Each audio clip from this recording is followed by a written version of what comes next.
कराए हैं कक्षा 12वीं का अध्याय 11 नैतिक शिक्षा गोस्वामी तुलसीदास। गोस्वामी तुलसीदास के नैतिक शिक्षा से दोहा और चौपाई करने से पहले हम तुलसीदास के बारे में जान लेते हैं। तुलसीदास भारतीय संस्कृति के सगुण उपासक कवि, जिनका जन्म 1532 ईस्वी में स्वीकार किया गया। तुलसी जी के जन्म के बारे में, जन्म स्थान के बारे में अनेक मतभेद हैं। तुलसी का जन्म बांदा जिले के राजापुर गांव में माना जाता है। कुछ विद्वान इनका जन्म स्थान एटा जिले के सोरो नामक स्थान पर भी मानते हैं। इनके पिता का नाम आत्माराम दुबे और माता का नाम हुलसी था। इनका विवाह पंडित दीनबंधु पाठक की पुत्री रत्नावली से हुआ था।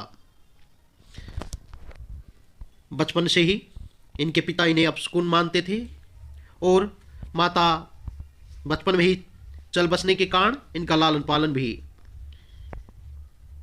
इनके परिचित ने किया। इन्हें अपनी पत्नी से अत्यंत प्रेम था। उनके सौंदर्य के प्रति वे अत्यंत आकर्षित थे। एक बार इनकी पत्नी बिना बताए मायके चली गई। तब वे भी अर्धरात्रि में आधी तूफान का सामना करते हुए उनके पीछे पीछे ससुराल जा पहुंचे। पर इनकी पत्नी ने उनकी भर्त्सना करते हुए कहा, लाज ना आई आपको? दौड़े आओ साथ। कि तुम्हें लाज नहीं आई जो साथ के साथ दौड़े चले आए? अस्ति मरम यह देह, तासो ऐसी प्रीति, हड्डी और मांस से बनी हुई इस देह से इतना तुम्हारा प्रेम। नेकू जो होती राम से, नेकू अर्थात प्रेम, यही इस प्रकार का जो प्रेम है वह श्री राम से होता तो काहे भवभीति, तो किस प्रकार से इतना भव तुम्हारा कल्याण हो जाता। पत्नी की इस फटकार से तुलसीदास जी की को सांसारिक मोह माया से विरक्त हो कर दिया। उनके हृदय में श्री राम के प्रति भक्ति भाव जागृत हो उठा। तुलसी जी ने अनेक तीर्थों का भ्रमण किया और वे राम के अनन्य भक्त बन गए। इनकी भक्ति दास्य भाव की थी। 1574 में इन्होंने अपने सर्वश्रेष्ठ महाकाव्य रामचरितमानस की रचना की तथा मानव जीवन के सभी उच्च आदर्शों का समावेश करके इन्होंने राम को मर्यादा पुरुषोत्तम बना दिया। 1623 ईस्वी में काशी में इनका निधन हो गया। रामचरित में तुलसी ने सामाजिक और पारिवारिक परिप्रेक्ष्य में जो आदर्श स्थापित किए गए हैं वे अन्य किसी ग्रंथ में नहीं हैं और आज के समय में नित्यांत आवश्यक हैं। जैसे राम की पितृभक्ति, लक्ष्मण का भ्रातृत्व प्रेम, सीता का पतिव्रत धर्म, हनुमान की स्वामी भक्ति इत्यादि ऐसे आदर्श हैं जो आज के समय में लगता है जैसे कहीं खो गए हैं। इन आदर्शों को पुनर्स्थापित करने की आवश्यकता है। इन्हीं उद्देश्यों के लिए रामचरित के बालकांड की कुछ चौपाइयों का संकलन किया गया है। इन चौपाइयों में राम कथा के महत्व के साथ साथ राम के बाल चरित्र का वर्णन भी किया गया है, जिसमें राम का भाइयों के साथ खेलना, मिलकर बैठना, भोजन करना, माता पिता की आज्ञा का पालन इत्यादि ऐसे चरित्र हैं जिन्हें पढ़कर वे अत्यंत सुंदर अपने अंदर समाहित कर उच्च आदर्शों को अपना सकते हैं। पहले देखते हैं। राम कथा सुरधेनु सब, सेवक सुखदानी, सत्य समाज सुरलोक सब, कोने सुने अस जानी। देखिए, तुलसीदास जी कहते हैं राम की कथा सुरधेनु, सुरधेनु अर्थात कामधेनु, सम अर्थात के समान है। सेवक सेवा करने वाला, सब सुख, सभी प्रकार के सुखों को, दानी अर्थात देने वाली है। सत समाज का अर्थ है सज्जन लोगों का समाज। सुरलोक का अर्थ है देवता। सब को न, कौन नहीं, सुने अर्थात सुनता है, असदा इस प्रकार जानिया जानकर। तुलसीदास जी कहते हैं श्री राम जी की कथा को कामधेनु के समान सुख देने वाली जानकर जो इसकी सेवा करता है उसे सब सुखों की प्राप्ति होती है और सत्पुरुषों के समाज में सब देवताओं के लोक हैं, ऐसा जानकर इसे कौन नहीं सुनेगा। नंबर 2, राम कथा सुंदरता कर तारी। राम कथा सुंदर ताली के समान है, जैसे हाथों से तालियां बजाते हैं ताली के समान है। संशय उड़ावनिहारी, और संशय यहाँ पर विहंग शब्द और आना चाहिए। संशय विहंग उड़ावनिहारी होगा। जो सुंदर राम की कथा है वह ताली के समान है और संशय अर्थात संदेह रूपी पक्षी को उड़ा देती है। जिस प्रकार से ताली बजाने पर पक्षी उड़ जाता है, उसी प्रकार से राम की कथा सुनने से संशय अर्थात संदेह रूपी पक्षी उड़ जाते हैं।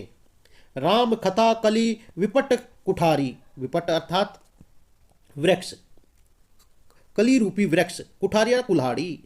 राम कथा कली रूपी वृक्ष के लिए कुल्हाड़ी है। सादर सुनहु गिरी राजकुमारी, हे पर्वत की राजकुमारी पार्वती, तुम इसे सदा सुनती रहो, क्योंकि यह कलयुग में कलयुग रूपी वृक्ष को काटने वाली है। तीसरा पद,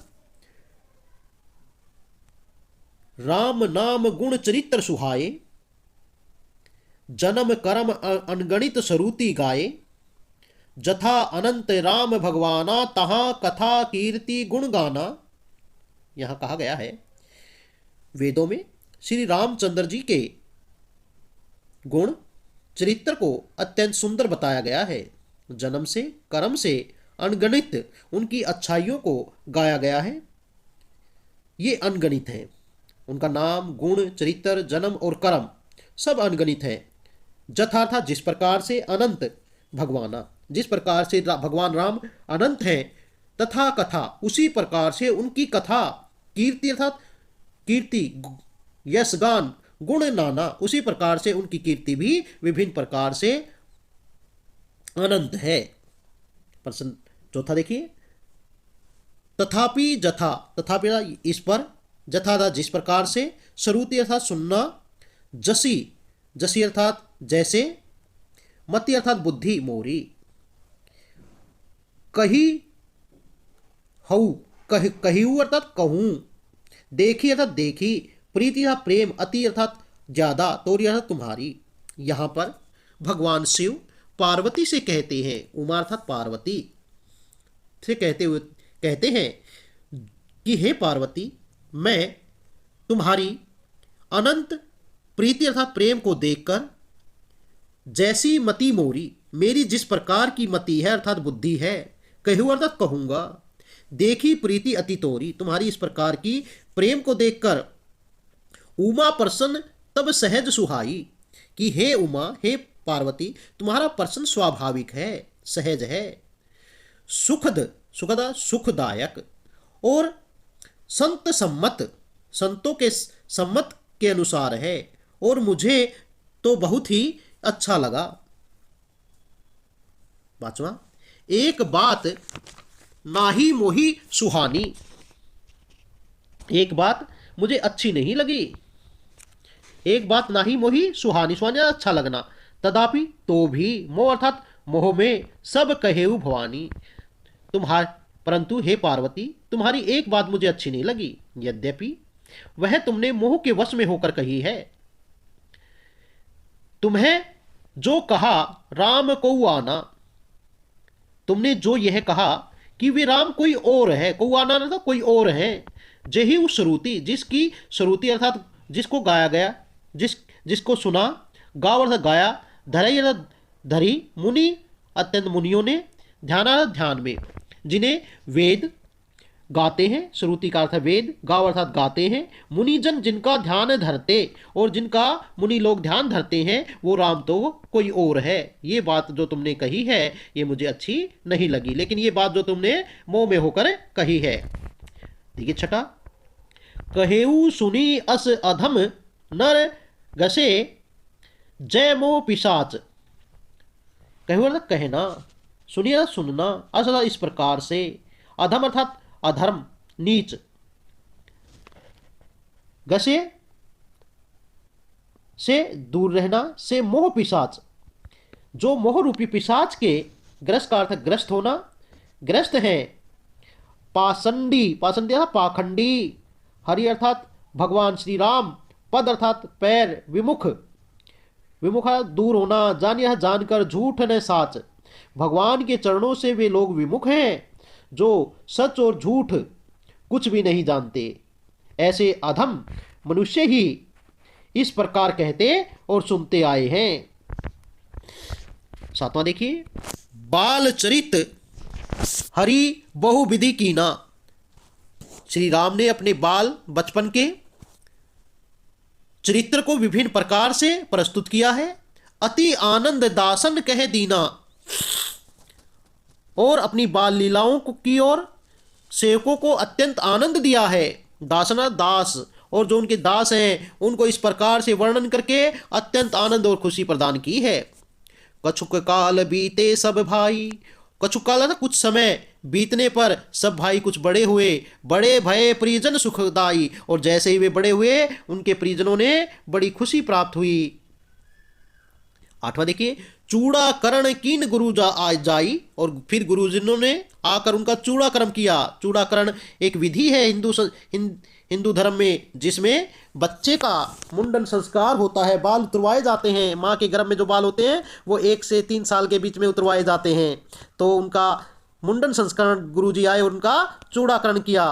विप्रण है ब्राह्मण, उन्हीं दक्षिणा बहु पाई, और ब्राह्मणों ने बहुत सारी दक्षिणा प्राप्त की। परम मनोहर चरित्र पारा, और उनके मनमोहक चरित्र को प्राप्त करके देखकर करत फिरत चिरियु सुकुमारा, और चारों ओर अपने चरित्र को, अपने सुंदर गुणों को चारों राजकुमार बिखेरने लगे। राजकुमार बड़े होकर मनोहर अपार चरित्र वाले बने और फिरते रहे। 9वां देखिए,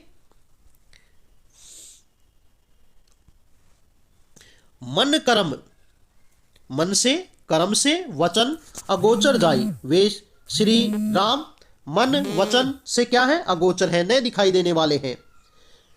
दशरथ, वे प्रभु राम, दशरथ अजिर, अजिर का अर्थ है आंगन, विचरण करते हैं। प्रभु सोई, वे प्रभु राम दशरथ के आंगन में विचरण करते हैं। भोजन करत बोलत जब राजा, भोजन करने के लिए जब राजा उन्हें बुलाता है, नहीं आवत तजी बाल समाजा, और अपने बच्चों के समाज से, अच्छा बच्चों के साथ खेलते हुए वे राजा के बुलाने पर भी नहीं आते। 10वां देखिए, कौशल्या जब बोलत जाई, और जब कौशल्या उन्हें बुलाती है, ठुमुक ठुमुक प्रभु चली आप प्राई, और फिर प्रभु जो है श्री राम जी हैं ठुमक ठुमक करते हुए चले आते हैं।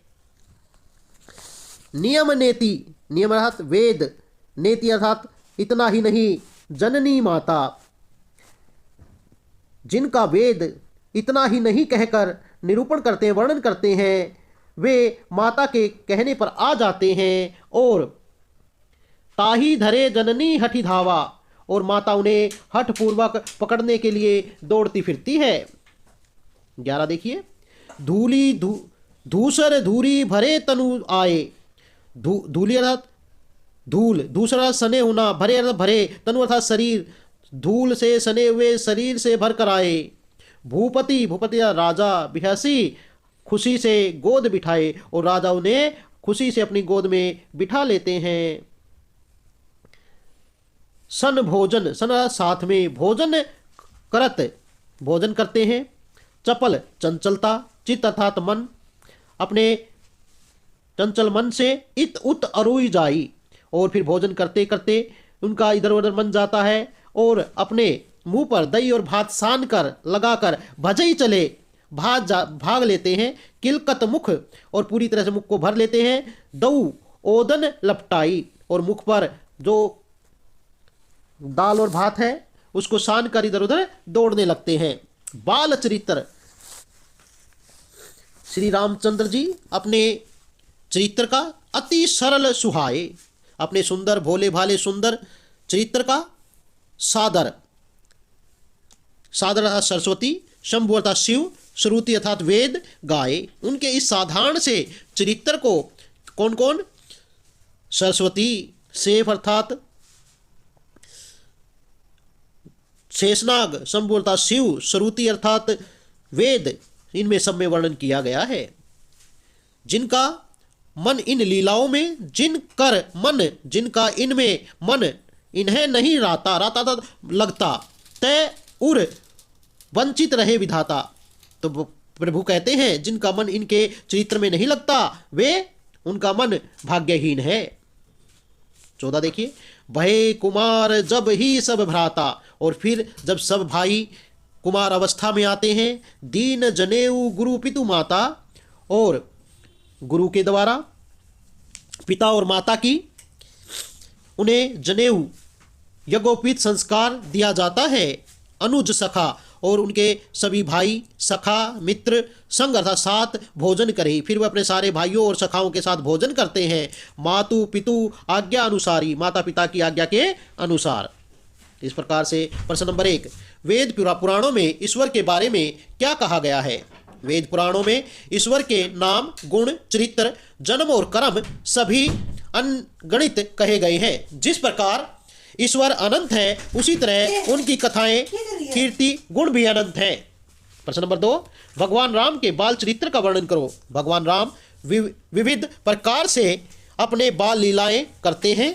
जब अपने बाल सखाओं के साथ खेलते रहते हैं, तब पिता राजा दशरथ के बुलाने पर भी वो नहीं आते, और कुशल्या माँ के बुलाने पर वे ठुमकते ठुमकते भागे चले आते हैं और धूल से सने शरीर के साथ ही पिता की गोद में आकर भोजन करने लगते हैं। परंतु शीघ्र ही उनका चंचल मन उसे उब जाता है और अपने मुंह से दही भात लपेटकर इधर उधर किलकारियां भरते हुए भागते दौड़ते फिरते हैं। प्रश्न नंबर, राम कथा की क्या विशेषताएं बताई गई है? राम कथा को कामधेनु गाय के समान समस्त सुखों को प्रदान करने वाली बताया गया है। नंबर 2, राम कथा को हाथ की ताली के समान बताया गया है, जो संदेह रूपी पक्षी को उड़ा देती है। राम कथा को कलयुग रूपी वृक्ष को काटने वाली कुल्हाड़ी के समान बताया गया है। प्रश्न नंबर, भगवान शिव पार्वती को राम के बारे में क्या बताते हैं? भगवान शिव पार्वती को राम के बारे में बताते हुए कहते हैं कि जो लोग मोह रूपी, इसको ठीक करेंगे, मोह नहीं बल्कि मोह रूपी पिशाच के द्वारा ग्रस्त हैं, पाखंडी हैं, वह लोग भगवान के चरणों से विमुख पाए गए हैं और झूठ सच कुछ भी नहीं जानते। ऐसे अधर्मी मनुष्य ही ऐसा करते हैं कि विराम कोई और है, कि वे राम कोई और है, जिन्हें वेद गाते हैं और मुनि जिनका ध्यान करते हैं। धन्यवाद।